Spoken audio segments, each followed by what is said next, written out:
Well, as we heard from multiple members of the Edmonton Oilers here this morning at Rogers Place, Cam, it was very clear that there is still a sting after that Game 7 loss in the Stanley Cup Final to the Florida Panthers, of course. Yes, a couple days later, still reflecting on that and the opportunity to look ahead to next season and what that may bring. And as we look at next season and what this team may look like, we also heard from 5 of the UFAs, and in these coming days, some decisions will be made. What did you make of what we heard from them this morning and what you kind of took away from that? Well, and specifically with the players that talked that are UFAs, that first of all is how much they enjoyed the experience in Edmonton, how much they enjoyed the playoff run. Yes, it hurts to be a goal away from going to overtime in Game 7. Completely understandable. That's going to hurt for a little while. But reflecting also upon how much they enjoyed the experience, how much they enjoyed the playoff run, and this group. And the one thing that pretty much every one of them touched on when asked about the importance of pay versus playing with a team that is, a legitimate contender, of which the Edmonton Oilers are, all of them seem to lean towards it was very important to be on a contending team and have a shot at a Stanley Cup. How that affects things moving forward as far as negotiations go with players, well, we will see. And, the likelihood of bringing back everybody, I think, is probably slim. But it is very rewarding, very optimistic to hear how players really valued their time in Edmonton, valued their time being on a really good team. And I think as far as, getting players signed here in the future, whether that be players that have played here as UFAs or other free agents, I think that bodes well. A huge question mark and focus is number 29, Leon Draisaitl. He kind of danced around the topic. Of course, there's still lots to determine when it comes to his contract and potential time in Edmonton. What did you make of what we heard from number 29 this morning?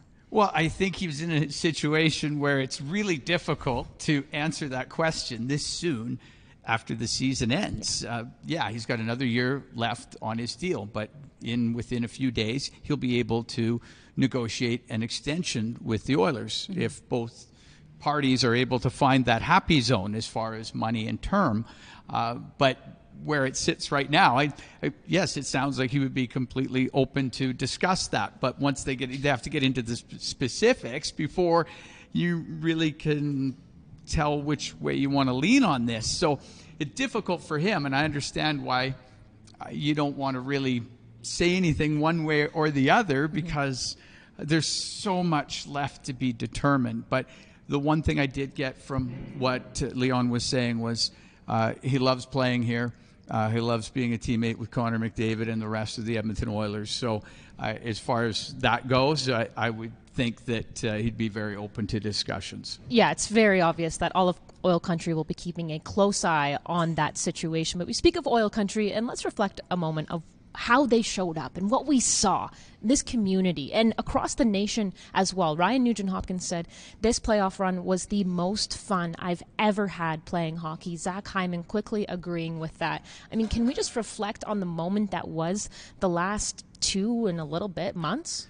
Yeah, it was great. It was crazy. You could tell the players, even today, with that disappointment of not reaching the ultimate goal, but also the enjoyment that they had of getting to that point and the Western Conference championship and how crazy it was at Rogers Place, the Game 6 of the Stanley Cup Final and what that was all about. You could tell all of that registered with the players. Adam Henrique talked about how respectful fans were, but how engaged they were too. And a lot of the players commented about that. I saw a pickup truck completely dressed up in tinfoil to be like a Stanley Cup. Like, you're in a hockey market when you see that. And downtown was incredible. It was so much fun. Just amazing that Oil Country just takes it up a notch when it gets to the playoffs. And then as it got to the Stanley Cup Final, went up even another one. So It was incredible. It was a lot of fun. I don't think it was lost on the players. Absolutely. You think ahead to next season. And Chris Knobloch said, how much he learned coming in November and then kind of hit the ground running. You know that he's going to hit the ground running come September when preseason starts even. And the players got to feel the same way as well, no matter who's in that room. He said the guys that we do have signed and these core members, that they're going to be chasing after it. And he feels confident that they can get to a very similar spot again next year.